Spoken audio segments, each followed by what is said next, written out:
Bismillahirrahmanirrahim. Hi everyone, I'm Kokab Manzoor, and today I'll talk to you about a very important thing, and that is the confidence building.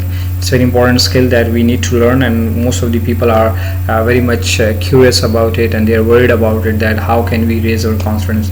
A lot of questions have been asked from me regarding this, so I thought I'll make a very specific short video for you. A lot of books are available, a lot of literatures, videos are available on internet. You can go and you can also watch that and read those things, that material. I just want to discuss one important point, one angle which will really help you in building your confidence.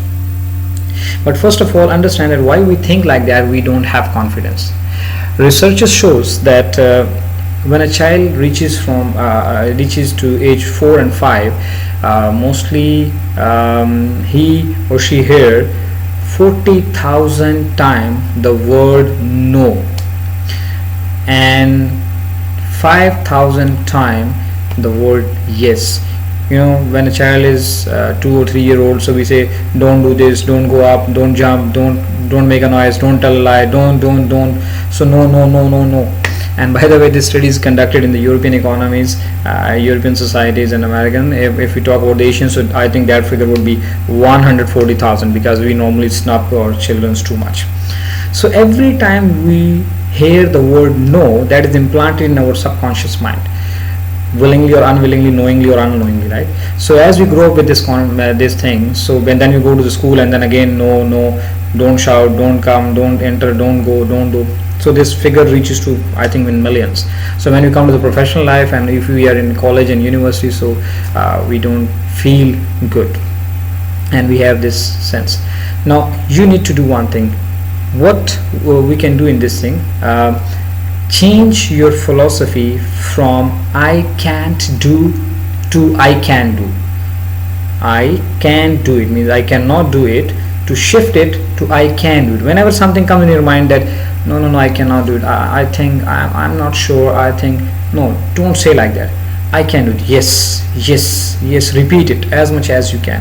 Apparently it seems a little absurd but funny, but it really works. Just try it, and it doesn't cost you anything, right? So if you are going to write something, if you are going to present something, if you are going to do something, you are going to make a sales call, or you are in professional life, you want to have a meeting with your seniors. Yes, I'm confident, I can do it. Yes. So it's very easy, but it seems a little funny, but it really works. Once you try it, believe me, in the beginning you might feel a little uncomfortable, but with the passage of time it will really give you the strength. And last one more important technique is, I want to show it, that take a piece of paper and write I can't do it in big letters, like this. You can see on the screen. Yes. And then take a scissor and cut this T, right? And then what you left with, I can do it. So then paste this picture on your laptop, on your notebooks, on your refrigerator, on your office table, wherever you are. I can do. So it will remind you that you can do it. You can do it. So practice it, and I hope it will work, and then let me know that whether it works and if you get some good experience. So please share with me, write in your comment box, and please subscribe to my channel for more videos as well. Thank you.